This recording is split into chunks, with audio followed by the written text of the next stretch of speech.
Hello friends, welcome back to one and only હિત study. તો આજે આપણે અર્થશાસ્ત્રના પ્રશ્નો તરફ આગળ વધવું છે. પહેલો જો પ્રશ્ન છે કે ભાઈ સરેરાશ ખર્ચની રેખાનો આકાર કેવો હોય છે? તો એનો આકાર યુ આકાર હોય છે. કયો આકાર હોય છે ભાઈ? સરેરાશ ખર્ચની રેખાનો આકાર યુ આકાર જોવા મળી રહ્યો છે. કયા ખર્ચને માપી શકાતો નથી? તો વાલા મિત્રો, વાસ્તવિક ખર્ચને માપી શકાય નહીં. કયા ખર્ચને માપી શકાતો નથી? વાસ્તવિક ખર્ચને માપી શકાતો નથી. આગળના પ્રશ્ન તરફ વધીએ. ઉત્પાદનનું પ્રમાણ શૂન્ય હોય ત્યારે પણ આ ખર્ચ હકારાત્મક હોય છે. તો આ ખર્ચ કયો? જો એવું કીધું કે ભાઈ ઉત્પાદનનું પ્રમાણ શૂન્ય હોય, જ્યારે ઉત્પાદન જ ન થતું હોય અને છતાં પણ આ ખર્ચ થતો હોય, તો એ ખર્ચ છે ભાઈ સ્થિર ખર્ચ. સ્થિર ખર્ચમાં આવે શું? તો ભાઈ સ્થિર ખર્ચમાં કર્મચારીઓનો પગાર આવે. ઉત્પાદન થાય કે ન થાય, તમારે કર્મચારીઓનો પગાર ચૂકવવો જ પડે ભાઈ. કયા ખર્ચને ઉત્પાદનના પ્રમાણ સાથે સીધો સંબંધ છે? તો ભાઈ અસ્થિર ખર્ચને. કયા ખર્ચને ભાઈ? અસ્થિર ખર્ચને ઉત્પાદનના પ્રમાણ સાથે સીધો સંબંધ છે ભાઈ. બરાબર, ખાસ યાદ રાખજો. કયા ખર્ચને ઉત્પાદનના પ્રમાણ સાથે સીધો સંબંધ છે? તો ભાઈ અસ્થિર ખર્ચને ઉત્પાદનના પ્રમાણ સાથે ડાયરેક્ટ કનેક્શન છે. કયા બજારમાં સરેરાશ આવક અને સીમાંત આવક સરખા હોય છે? તો ભાઈ પૂર્ણ હરીફાઈવાળા બજારની વાત છે ભાઈ. પૂર્ણ હરીફાઈવાળા બજારમાં સરેરાશ આવક અને સીમાંત આવક બંને કેવા કીધા ભાઈ? સરખા કીધેલા છે. સ્થિર ખર્ચ રેખાનો ઢાળ કેવો હોય છે? તો ભાઈ એ એક્સ ધરીને સમાંતર હોય છે. એટલે શું? તો ભાઈ તમે જુઓ તો એક્સ ધરીને સમાંતર એટલે આ રીતના સ્થિર જોવા મળે છે ભાઈ. સ્થિર ખર્ચ રેખાનો ઢાળ કેવો હોય છે? તો એક્સ ધરીને સમાંતર હોય છે. વૈકલ્પિક ખર્ચનો ખ્યાલ કયા અર્થશાસ્ત્રીએ રજૂ કર્યો હતો? તો ભાઈ અહીંયા આપણે જોઈ રહ્યા છીએ ઓસ્ટ્રેલિયન અર્થશાસ્ત્રી. કયા ભાઈ? ઓસ્ટ્રેલિયન. બરાબર, ઓસ્ટ્રેલિયન અર્થશાસ્ત્રી દ્વારા ભાઈ કઈ ખર્ચની વાત કરી? તો વૈકલ્પિક ખર્ચનો ખ્યાલ ઓસ્ટ્રેલિયન, બરાબર, ઓસ્ટ્રેલિયન અર્થશાસ્ત્રીઓ દ્વારા અહીં રજૂ કરવામાં આવ્યો છે. ખાસ યાદ રાખજો ભાઈ. આવનારી સ્પર્ધાત્મક પરીક્ષા જેમ કે આંકડા મદદનીશ હોય, ઓડિટર હોય, સબ ઓડિટર હોય, અકાઉન્ટન્ટ હોય, એમાં તમને કંઈક ને કંઈક ઉપયોગી થાય એવા આ વિડીયોની સિરીઝને તમે અંતતઃ વિડીયો સુધી જોયા કરજો. બને તો લાઈક કરજો, શેર કરજો, કમેન્ટ સેક્શનમાં કમેન્ટ કરજો ભાઈ. ઉત્પાદનનું કયું સાધન શારીરિક કષ્ટ ઉઠાવે છે? તો ભાઈ ઉત્પાદનનું એક સાધન એટલે કે શ્રમિક, બરાબર, શ્રમ એ શારીરિક અને માનસિક આમ તો બંને કષ્ટને ઉઠાવે છે. વાસ્તવિક ખર્ચનો ખ્યાલ કયા અર્થશાસ્ત્રીઓએ રજૂ કર્યો હતો? તો ભાઈ જે વાસ્તવિક ખર્ચનો ખ્યાલ છે એ પ્રશિષ્ટ અર્થશાસ્ત્રીઓએ રજૂ કરેલો છે ભાઈ. બરાબર, વાસ્તવિક ખર્ચનો ખ્યાલ કયા અર્થશાસ્ત્રીઓએ રજૂ કર્યો છે? તો પ્રશિષ્ટ અર્થશાસ્ત્રીઓએ જ આ વાસ્તવિક ખર્ચનો ખ્યાલ અહીં પ્રસ્તુત કરેલો જોવા મળે છે ભાઈ. વિશિષ્ટ ઉપયોગવાળા સાધનોનું વળતર શાના આધારે નક્કી થાય છે? તો ભાઈ વિશિષ્ટ ઉપયોગવાળા સાધનોનું વળતર માંગના આધારે નક્કી થાય. શેના આધારે નક્કી થાય ભાઈ? એની માંગ કેવી છે બજારમાં, એની માંગ કેવી છે એના આધારે નક્કી થાય. સ્થિર ખર્ચને બીજા કયા ખર્ચ તરીકે પણ ઓળખવામાં આવે છે? ભાઈ સ્થિર ખર્ચનું બીજું નામ કીધું તો ઓવરહેડ કોસ્ટ, આવું પણ એને ઇંગ્લિશમાં કહેવામાં આવે છે ભાઈ. સ્થિર ખર્ચને બીજા કયા ખર્ચ તરીકે ઓળખવામાં આવે? તો ઓવરહેડ કોસ્ટના નામથી પણ ઓળખવામાં આવે. ઉત્પાદન શૂન્ય હોય ત્યારે અસ્થિર ખર્ચ કેટલું હોય છે? તો એ પણ ભાઈ શૂન્ય હોય. ઉત્પાદન શૂન્ય હોય તો અસ્થિર ખર્ચ પણ શૂન્ય રહેવાનો છે. માત્ર ને માત્ર સ્થિર ખર્ચ થતો હોય છે. કુલ સ્થિર ખર્ચ અને કુલ અસ્થિર ખર્ચના સરવાળાને શું કહે છે? તો એને ભાઈ કુલ ખર્ચ કહેવાય. કુલ સ્થિર ખર્ચ અને કુલ અસ્થિર ખર્ચ આ બંનેનો જે સરવાળો કરવામાં આવે છે ભાઈ એને સ્વાભાવિક છે શું કહેવાય? કુલ ખર્ચ તરીકે ઓળખવામાં આવે છે. કયા ખર્ચને કુલ ઉત્પાદનના એકમો વડે ભાંગવાથી સરેરાશ સ્થિર ખર્ચ મળે છે? તો ભાઈ કુલ સ્થિર ખર્ચને ભાઈ કુલ સ્થિર ખર્ચને ભાઈ જે સરેરાશ સ્થિર ખર્ચ છે એ ગોતવા માટે કુલ સ્થિર ખર્ચને ઉત્પાદનના એકમો વડે ભાંગતા તમને સરેરાશ સ્થિર ખર્ચ મળે છે. ઉત્પાદન વધતા સરેરાશ સ્થિર ખર્ચમાં શો ફેરફાર થાય છે? ભાઈ ઉત્પાદન વધતા સરેરાશ સ્થિર ખર્ચમાં ઘટાડો થાય અથવા તો ઘટતો જાય છે ભાઈ. આ સાચો જવાબ બને છે. વધારાનું એક એકમ ઉત્પન્ન કરવાથી કુલ ખર્ચમાં થતા ફેરફારને શું કહેવાય? તો ભાઈ એને સીમાંત ખર્ચ કહેવાય. જો વધારાનું તમારે એક એકમનું ઉત્પાદન કરવાનું છે અને આ તમે ઉત્પન્ન કરશો એમાંથી તમારા કુલ ખર્ચમાં જે ફેરફાર થશે એને શું કહેવામાં આવશે? એને સીમાંત ખર્ચ તરીકે ઓળખવામાં આવશે. MCN is equal to TCN minus TC ત્યારબાદ N-1 yes is equal to N-1 મતલબ કે આ એનું જે સૂત્ર છે એ સાચું બને છે ભાઈ. ખાસ યાદ રાખજો. અને હા વાલા મિત્રો, ફરી વાર કહી દઉં, વિડીયો ગમતો હોય તો એક લાઈક આપજો, શેર કરજો, કમેન્ટ સેક્શનમાં કમેન્ટ કરજો અને આવા વિડીયો જોવા માટે હિત સ્ટડી યુટ્યુબ ચેનલને સબસ્ક્રાઈબ કરીને પણ રાખજો. સીમાંત ખર્ચની રેખાનો આકાર કેવો હોય છે? તો ભાઈ સીમાંત ખર્ચની રેખાનો આકાર હોકી સ્ટિક જેવો હોય છે. કેવો હોય છે ભાઈ? હોકી સ્ટિક જેવો સીમાંત ખર્ચની રેખાનો આકાર હોય છે. ઉત્પાદન અંગેના નિર્ણયો લેવામાં કયા ખ્યાલો મહત્વના છે? તો જોઈએ આપણે ભાઈ. સ્થિર ખર્ચ, અસ્થિર ખર્ચના, સરેરાશ આવક, સીમાંત આવકના, સરેરાશ ખર્ચ માઇનસ સીમાંત ખર્ચ. યસ, આ જરૂરી છે ભાઈ. બરાબર, આ જરૂરી છે ભાઈ. ઉત્પાદન અંગેના નિર્ણયો લેવામાં કયા ખ્યાલને મહત્વ આપવામાં આવે છે? તો સરેરાશ ખર્ચમાંથી સીમાંત ખર્ચ જે બાદ કરવામાં આવે એને મહત્વ આપવામાં આવે છે. લાંબા ગાળે સ્થિર ખર્ચ અને અસ્થિર ખર્ચ એવું વર્ગીકરણ હોતું નથી. આ વિધાન કયા અર્થશાસ્ત્રીએ આપેલું છે? તો પ્રોફેસર બેનહામ દ્વારા ભાઈ કહેવામાં આવેલું છે કે ભાઈ લાંબા ગાળે સ્થિર ખર્ચ અને અસ્થિર ખર્ચ એવું વર્ગીકરણ હોતું નથી. કયા બજારમાં વસ્તુની કિંમત અને પેઢીની સરેરાશ આવક તેમજ સીમાંત આવક સરખી હોય છે? તો ભાઈ પૂર્ણ હરીફાઈમાં. ક્યાં ભાઈ? પૂર્ણ હરીફાઈમાં બજારની વાત કરીએ, પૂર્ણ હરીફાઈવાળા બજારમાં વસ્તુની કિંમત, પેઢીની સરેરાશ આવક તેમજ સીમાંત આવક સરખી જોવા મળે છે ભાઈ. ત્યારબાદ આગળ વધીએ. પૂર્ણ હરીફાઈમાં પાયાની ધરીને સમાંતર રેખા કયા નામથી ઓળખાય છે? તો ભાઈ એ સરેરાશ આવક અને સીમાંત આવક છે ભાઈ. પૂર્ણ હરીફાઈમાં પાયાની ધરીને સમાંતર રેખા કયા નામથી ઓળખાય છે? તો સરેરાશ આવક અને સીમાંત આવકથી તે ઓળખાય છે. કયા બજારમાં ઉત્પાદકે પોતાની વસ્તુની માંગ વધારવા માટે કિંમત ઘટાડવી પડે છે? તો ભાઈ ઇજારાવાળું બજાર. ક્યાં ભાઈ? ઇજારાવાળું બજાર હોય તો ત્યાં ભાઈ ઉત્પાદકે પોતાની વસ્તુની માંગમાં વધારો કરવા માટે કિંમતમાં ઘટાડો કરવાની પણ નોબત આવતી હોય છે. ક્યાં આવું બની શકે?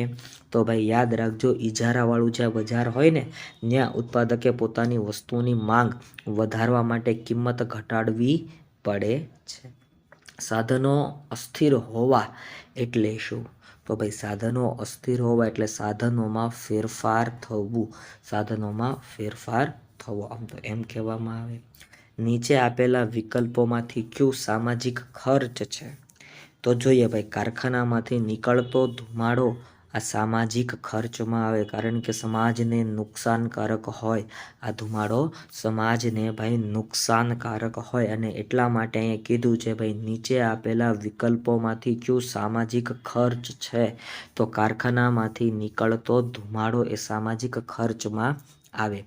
નિયોજકને ધંધાની ચિંતા, બિનસલામતી, અનિશ્ચિતતાનો સામનો કરવો પડે તે કયા પ્રકારનો ખર્ચ કહેવાય? તો આ બધો વાસ્તવિક ખર્ચ આવે. આ બધો શેમાં આવે ભાઈ? વાસ્તવિક ખર્ચમાં આવે. કારણ કે નિયોજકને ધંધાની ચિંતા થાય, બિનસલામતીનો અનુભવ થાય, અનિશ્ચિતતાનો સામનો કરવો પડે, અને આ બધું વાસ્તવિક ખર્ચમાં આવે. સ્થાન આધારિત બજારના કેટલા પ્રકારો પડે છે? તો વાલા મિત્રો, સ્થાન આધારિત બજારનો ખાલી એક જ પ્રકાર પડે છે ભાઈ. બરાબર, ખાસ યાદ રાખજો. વાહન વ્યવહાર ખર્ચનો અભાવ એ કયા બજારનું લક્ષણ છે? તો પૂર્ણ હરીફાઈવાળા બજારનું આ લક્ષણ છે. વાહન વ્યવહાર ખર્ચનો અભાવ એ પૂર્ણ હરીફાઈવાળા બજારનું જ લક્ષણ છે. કિંમત ભેદભાવ કયા બજારનું લક્ષણ છે ભાઈ? તો મિત્રો, કિંમત ભેદભાવ છે ને એ ઇજારાનું લક્ષણ છે. કિંમતમાં ભેદભાવ એ ઇજારાનું લક્ષણ છે ભાઈ. કયા બજારમાં પેઢી એ જ ઉદ્યોગ બને છે? તો ભાઈ ઇજારો હોય ને, ઇજારો, ન્યા પેઢી એ જ ઉદ્યોગ બની જતો હોય છે ભાઈ. કયા બજારમાં પેઢી એ જ ઉદ્યોગ બની જાય છે? તો ભાઈ ઇજારામાં. બરાબર, ઇજારામાં પેઢી એ જ ઉદ્યોગ બની જાય છે. વેચાણ ખર્ચ કયા બજારનું અગત્યનું લક્ષણ છે? તો ભાઈ ઇજારાયુક્ત હરીફાઈ. ઇજારાયુક્ત હરીફાઈ એ વેચાણ ખર્ચ. બરાબર, ઇજારાયુક્ત હરીફાઈ એમાં ભાઈ વેચાણ ખર્ચ એ બજારનું એક અગત્યનું લક્ષણ કહી શકાય. પરસ્પર અવલંબન કયા બજારમાં જોવા મળે છે? તો અલ્પ હસ્તક ઇજારામાં ભાઈ. અલ્પ હસ્તક ઇજારામાં પરસ્પર અવલંબન જોવા મળે છે. કિંમત ચુસ્તતા કયા બજારમાં જોવા મળે છે? તો ભાઈ એ પણ અલ્પ હસ્તક ઇજારામાં જ જોવા મળે છે ભાઈ. કિંમત ચુસ્તતા ક્યાં જોવા મળે છે? તો એ પણ અલ્પ હસ્તક ઇજારામાં જ જોવા મળે છે. કયા બજારમાં પેઢીઓનો પ્રવેશ બંધ હોય છે? તો ભાઈ જ્યાં ઇજારો હોય, ઇજારાયુક્ત હરીફાઈ હોય, એટલે કે ઇજારો હોય, તો ભાઈ ઇજારામાં બજાર હોય, ઇજારાવાળું બજાર હોય ને પેઢીઓનો નવી પેઢીઓના પ્રવેશ ઉપર પ્રતિબંધ મુકાયેલો જોવા મળે છે. સમાન ગુણી વસ્તુઓ કયા બજારનું લક્ષણ કહી શકાય? તો ભાઈ સમાન ગુણી વસ્તુઓ એ પૂર્ણ હરીફાઈવાળા બજારનું લક્ષણ છે. બરાબર, સમાન ગુણી વસ્તુઓ કયા બજારનું લક્ષણ છે? તો પૂર્ણ હરીફાઈવાળા બજારનું લક્ષણ છે. અસામાન્ય નફો. અસામાન્ય નફો કયા બજારનું સામાન્ય લક્ષણ છે? તો ભાઈ ઇજારાનું આ એક સામાન્ય લક્ષણ છે ભાઈ. અસામાન્ય નફો એ કયા બજારનું સામાન્ય લક્ષણ છે? તો ભાઈ ઇજારાની વાત છે. ખાંચાવાળી માંગ રેખા કયા બજારમાં શક્ય છે? તો ભાઈ અલ્પ હસ્તક ઇજારામાં. અલ્પ હસ્તક ઇજારામાં ખાંચાવાળી માંગ રેખા જોવા મળે છે ભાઈ. એ પણ એક ખાસ યાદ રાખજો. અર્થશાસ્ત્રમાં બજારનો ખ્યાલ કેવો છે? તો ભાઈ વિસ્તૃત છે. અર્થશાસ્ત્રમાં બજારનો ખ્યાલ છે ને ભાઈ એ વિસ્તૃત રીતે જોવામાં આવે છે. માટીના વાસણોનું બજાર કેવું બજાર ગણાય છે? તો ભાઈ એને સ્થાનિક બજાર ગણવામાં આવે છે. માટીના વાસણોનું જે બજાર છે એ બજારને સ્થાનિક બજાર ગણવામાં આવે છે. ગુજરાતી ચલચિત્રો કેવા બજારનું ઉદાહરણ ગણાય? તો એ પ્રાદેશિક બજારનું ઉદાહરણ ગણાય છે ભાઈ. અમૂલ આઈસ્ક્રીમનું બજાર કેવા બજારનું ઉદાહરણ કહેવાય? તો રાષ્ટ્રીય કક્ષાનું. કારણ કે અમૂલ તમને ખબર છે આમ તો ઇન્ટરનેશનલ કંપની છે, પણ છતાં રાષ્ટ્રીય કક્ષાનું બજાર કહેવાય. અંગ્રેજી ચલચિત્રો કેવા બજારનું ઉદાહરણ છે? તો એ આંતરરાષ્ટ્રીય કક્ષાનું ઉદાહરણ છે ભાઈ. બધા જને ખ્યાલ આવી જાય. જથ્થાબંધ બજારનો વેપારી કોની વચ્ચેની એક મહત્વની કડી બને છે? તો ઉત્પાદક અને ગ્રાહક વચ્ચેની.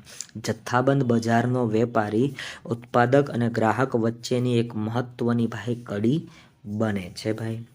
પૂર્ણ હરીફાઈવાળું બજાર કેવું બજાર ગણાય છે? તો ભાઈ પૂર્ણ હરીફાઈવાળું બજાર છે ને એને આદર્શ બજાર તરીકે ગણવામાં આવે છે ભાઈ. ખેત ઉત્પાદનનું બજાર. ખેત ઉત્પાદનનું બજાર એ કેવા પ્રકારના બજારનું ઉદાહરણ ગણાવી શકાય? તો ભાઈ એ પૂર્ણ હરીફાઈવાળા બજારનું ઉદાહરણ ગણાવી શકાય. ખાસ યાદ રાખજો. પૂર્ણ હરીફાઈવાળા બજારમાં વસ્તુની કિંમત વસ્તુની માંગ અને પુરવઠા દ્વારા નક્કી થતી હોવાના કારણે વેચનાર બજારમાં માત્ર શું બની રહે છે? તો કિંમતને સ્વીકારનાર બની રહે છે ભાઈ. પૂર્ણ હરીફાઈવાળા બજારમાં વસ્તુની કિંમત હોય, વસ્તુની માંગ હોય અને પુરવઠા દ્વારા નક્કી થતા હોવાના કારણે વેચનાર બજારમાં માત્ર ને માત્ર શું બની રહે છે? તો કિંમતને સ્વીકારનાર બની રહે છે. પૂર્ણ હરીફાઈવાળા બજારની માંગ રેખા કેવી બને છે? તો સંપૂર્ણ મૂલ્ય સાપેક્ષ. કયા બજારમાં વાહન વ્યવહાર ખર્ચ શૂન્ય હોય છે? તો ભાઈ પૂર્ણ હરીફાઈમાં વાહન વ્યવહાર ખર્ચ કેવો હોય છે ભાઈ? શૂન્ય હોય છે. કયા બજારમાં ઉત્પાદક કે વેચનારને કિંમત નક્કી કરનાર તરીકે ઓળખવામાં આવે છે? તો ભાઈ ઇજારામાં આ જોવા મળે છે. રેલવેની ટિકિટના જુદા જુદા દર કયા બજારનું ઉદાહરણ કહી શકાય? તો ભાઈ એ ઇજારાનું ઉદાહરણ છે. સ્વાભાવિક છે, તમે ભણ્યા જ હો, તમને ખ્યાલ હોય. એન્ડ્રોઈડ ફોન એ કેવા બજારનું ઉત્પાદન ગણાય ભાઈ? તો એ મિત્રો ઇજારાયુક્ત હરીફાઈનું ઉદાહરણ કહેવાય. કયા બજારમાં હરીફાઈનું પ્રમાણ તીવ્ર કક્ષાનું હોય છે? તો અલ્પહસ્તક ઇજારામાં ભાઈ હરીફાઈનું તત્વ તીવ્ર કક્ષાનું હોય છે. મોટરસાયકલ બરાબર બાઇકના વેચાણનું બજાર કેવા પ્રકારનું બજારનું ઉદાહરણ ગણાવી શકાય? તો અપૂર્ણ અલ્પહસ્તક ઇજારાનું. કિંમત ચુસ્તતા કયા બજારમાં જોવા મળે છે? તો એ અલ્પહસ્તક ઇજારામાં જોવા મળે છે.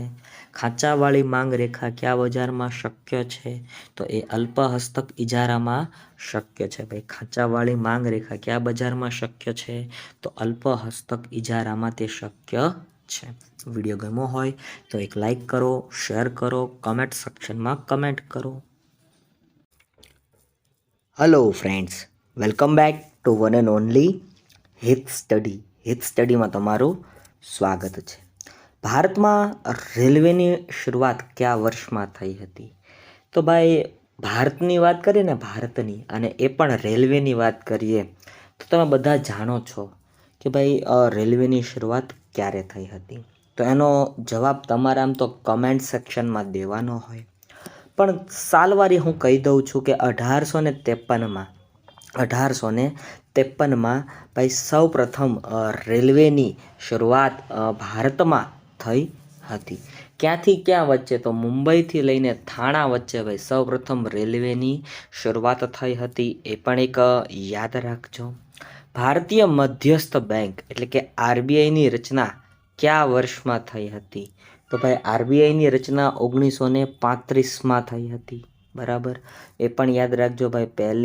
1 એપ્રિલ 1935ના રોજ આરબીઆઈની સ્થાપના થઈ હતી. 1 જાન્યુઆરી 1949ના રોજ આરબીઆઈનું રાષ્ટ્રીયકરણ કરવામાં આવ્યું હતું. આવો પણ ઐતિહાસિક સવાલો તમારે યાદ રાખવા જ રહ્યા. ભારતની રાષ્ટ્રીય આવકમાં વર્ષ 2014-15માં સૌથી વધુ ફાળો કયા ક્ષેત્રનો હતો? તો ભાઈ સૌથી વધારે કોઈ ક્ષેત્રનો ફાળો હોય ને તો એ ક્ષેત્ર છે સેવા ક્ષેત્રનો ફાળો. કયા ક્ષેત્રનો ફાળો હતો સૌથી વધારે? તો સેવા ક્ષેત્રનો ફાળો હતો.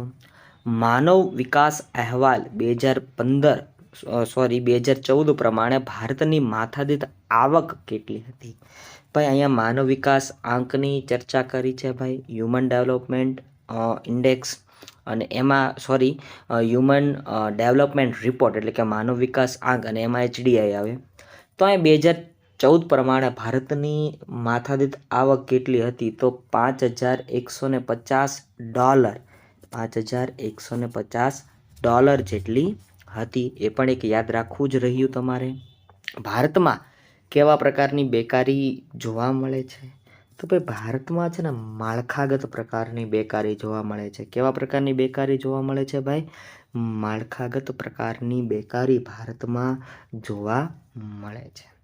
ભારતના ખેતી ક્ષેત્રથી 2011માં કેટલા ટકા લોકોને રોજગારી મળી હતી? તો ભાઈ ભારતીય ખેતી ક્ષેત્ર બહુ વિશાળ છે, તમે જાણો છો ભાઈ. 68.8% એટલે કે આમ તો 70%ની આજુબાજુ લોકો ગ્રામીણ વિસ્તારોમાં વસે છે. તો ભાઈ 49% જેટલા લોકોને ભાઈ ખેતી ક્ષેત્રમાંથી રોજગારી મળી હતી. ભારતીય રેલવે વિશ્વમાં કયા નંબરનું સૌથી મોટું રેલવે નેટવર્ક છે? તો ભાઈ ભારતીય રેલવે વિશ્વમાં ચોથા નંબરનું સૌથી મોટું રેલવે નેટવર્ક છે. ઈસવીસન 2011ની વસ્તી ગણતરી મુજબ ભારતમાં કેટલા ટકા લોકો શિક્ષિત છે? તો ભાઈ 73%, 73% એજ્યુકેશન રેશિયો. ભાઈ 2011ની વસ્તી ગણતરીની માહિતી અનુસાર 73% લોકો શિક્ષિત લોકોમાં સમાવિષ્ટ થાય છે. ઈસવીસન 2011-12માં ભારતની કેટલા ટકા વસ્તી ગરીબ છે? તો ભાઈ 22% જેટલી વસ્તીને ગરીબીમાં સમાવેશ કરવામાં આવ્યો છે. કેટલા ટકા વસ્તી ભાઈ ગરીબ છે? 22% જેટલી વસ્તીને ગરીબીમાં સમાવિષ્ટ કરવામાં આવ્યો છે. નીચેનામાંથી કઈ સગવડ પાયાની સુવિધા નથી? તો ભાઈ આયાત નિકાસ છે ને, આયાત નિકાસ એ પાયાની સુવિધા બિલકુલ નથી. આયાત નિકાસ એ પાયાની સુવિધા નથી, પણ શિક્ષણ પાયાની સુવિધા છે, વાહન વ્યવહાર પાયાની સુવિધા કહી શકાય, સિંચાઈ પણ પાયાની સુવિધા જ છે. પ્રાચીન ભારતમાં કઈ વસ્તુના ઉત્પાદન અને નિકાસ ક્ષેત્રે અગ્રેસર હતું? તો ભાઈ પ્રાચીન ભારત છે ને એ સુતરાઉ કાપડના ઉત્પાદન અને નિકાસ ક્ષેત્રે ખૂબ જ અગ્રેસર હતું. ત્યારબાદ પ્રાચીન ભારતની મોટાભાગની વસ્તી રોજગારી માટે શાના ઉપર આધારિત હતી? તો ખેતી ઉપર આધારિત હતી. શાના ઉપર આધારિત હતી ભાઈ? ખેતી પર આધારિત હતી. કયા ઇતિહાસકારના મત પ્રમાણે 19મી સદી પહેલા ભારત ઔદ્યોગિક પેદાશોનું ઉત્પાદન કરનાર અગ્રણીય દેશ હતો? તો ટી રાય ચૌધરી. બરાબર, ટી રાય ચૌધરીના મત મુજબ 19મી સદી પહેલા ભારત ઔદ્યોગિક પેદાશોનું ઉત્પાદન કરનાર એક અગ્રણીય દેશમાં એની ગણતરી થતી હતી. વાલા મિત્રો, વિડીયો ગમતો હોય તો એક લાઇક આપજો, શેર કરજો, કમેન્ટ સેક્શનમાં કમેન્ટ કરજો અને આવા ને આવા ઓડિટર, સબ ઓડિટર, આંકડા મદદનીશ, સંશોધન મદદનીશના વિડીયો જોવા માટે અમારી ચેનલને સબસ્ક્રાઈબ કરીને રાખો. કયા ઇતિહાસકારના મત પ્રમાણે પ્રાચીન ભારત વિશ્વનું સૌથી મોટું અર્થતંત્ર હતું? ભાઈ આવું કોણે કીધું હતું? કયા ઇતિહાસકારના મતે ભાઈ આ જોવા મળે છે? તો ઓપ્શન્સ તમને આપેલા છે: ટી રાય ચૌધરી, રામાનુજાચાર્ય, શંકરાચાર્ય, અંગુશ મેડિસન.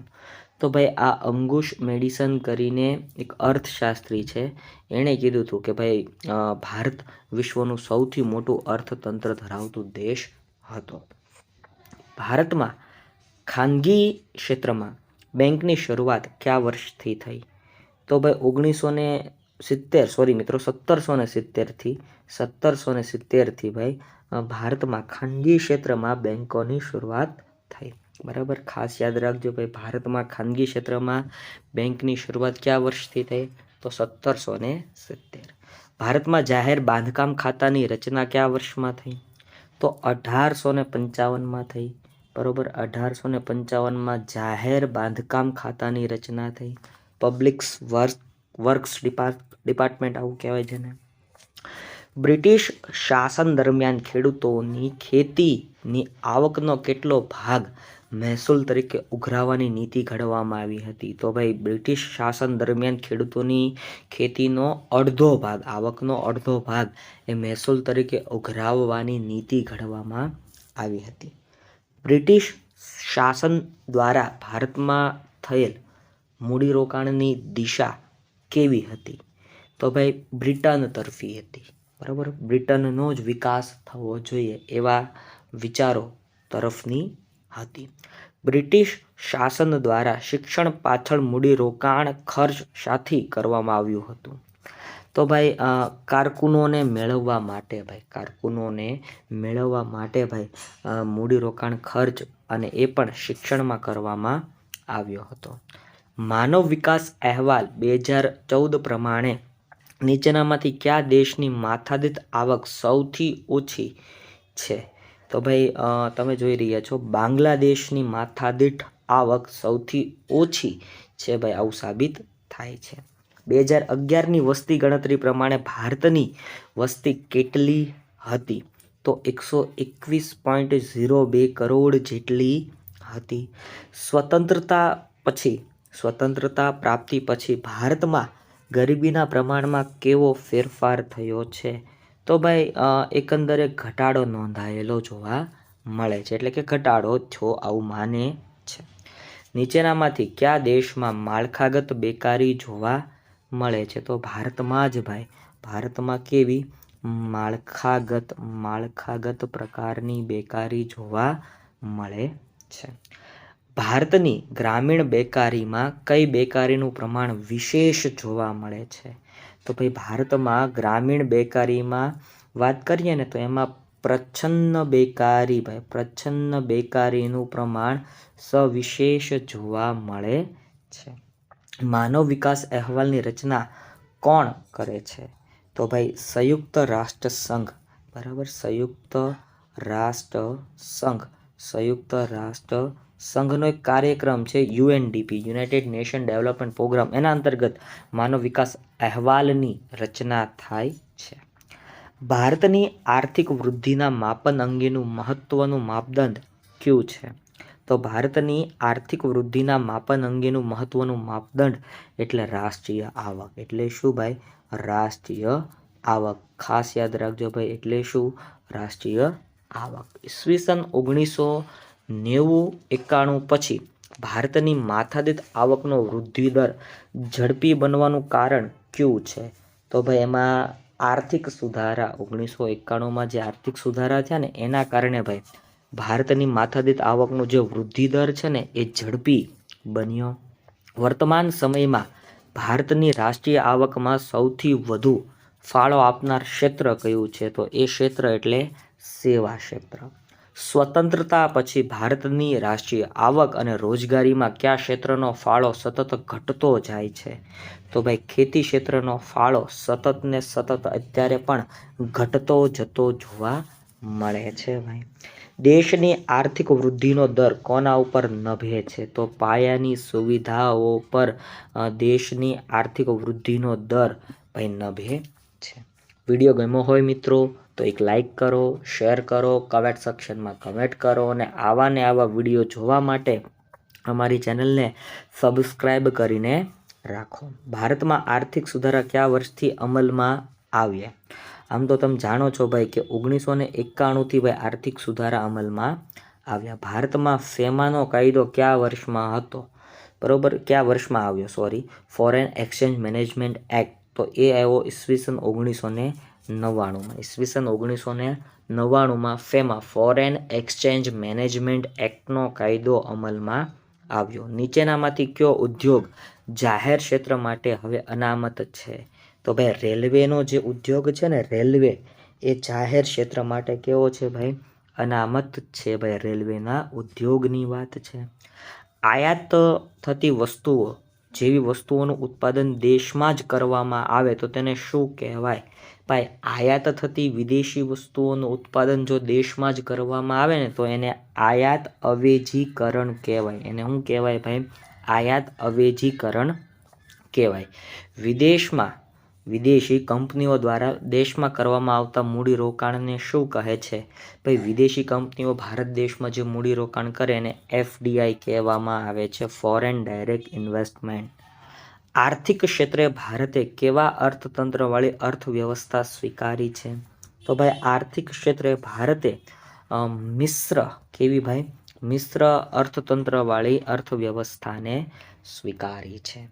ભારતમાં આર્થિક કાયદાઓ કયા વર્ષે બદલવામાં આવ્યા? તો ઈસવીસન 1991માં ભાઈ કાયદાઓમાં બદલાવ કરવામાં આવ્યો, જેને આપણે આર્થિક સુધારા તરીકે ઓળખીએ છીએ, જેના અંતર્ગત એલપીજી સિસ્ટમ આવી.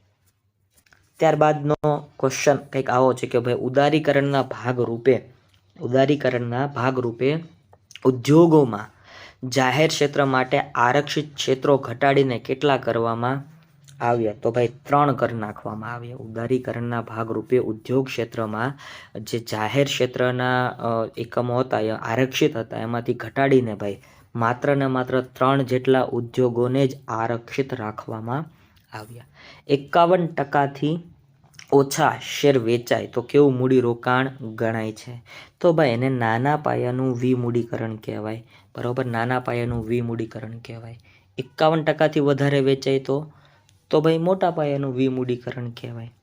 31 માર્ચ 1951માં ભારતમાં રાજ્ય હસ્તક કેટલા ઉદ્યોગો હતા?